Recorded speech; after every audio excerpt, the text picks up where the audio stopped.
Bonjour à tous, donc ici maintenant on va faire l'évaluation ici de l'articulation tibio-italienne, d'accord? On va regarder tout ce qui est mouvement d'inversion et d'éversion. Dans un premier temps en bilatéral et puis après vraiment en unilatéral. Et en unilatéral on va profiter pour faire les glissements aussi du talus qui sont associés au mouvement d'éversion. Et donc en bilatéral, pour avoir une idée globale du patient, on vient simplement mettre les talons qui dépasse légèrement, excuse-moi, un petit peu le bord de la table, un tout petit peu, voilà.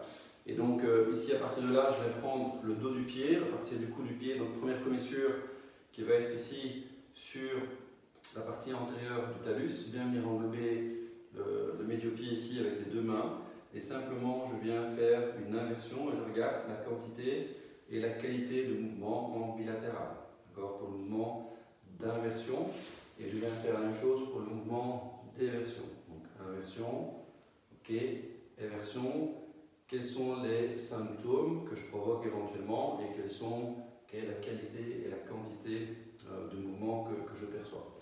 Si je perçois une asymétrie gauche-droite, c'est ce que je recherche. A priori, je vais avoir quelque chose du côté qui est symptomatique, soit plus mobile entre guillemets, ou plus raide, hypomobile, avec des symptômes qui vont être associés comme de la raideur ou de la douleur.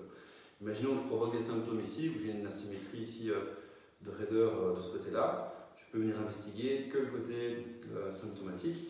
Et donc là, je vais y associer aussi les glissements. Donc, je peux par exemple venir fixer les malléoles, au-dessus des malléoles, prendre la même prise que tout à l'heure, première commissure sur le talus, et je viens faire un mouvement d'éversion comme ceci, et puis il y a le glissement postérieur du talus en direction du sol.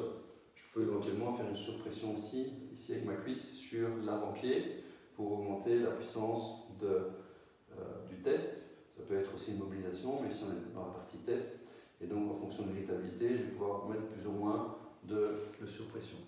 Donc soit vous faites avec la première commissure, c'est plus confort au niveau du talus, soit vous pouvez éventuellement mettre les 2 pouces, comme ceci, sur ici la partie supérieure du talus, ici, et donc venir vraiment donc sur la polie ici au niveau de la trochlée, je peux vraiment essayer de venir pousser donc, le talus en arrière pendant que je viens faire le mouvement d'éversion.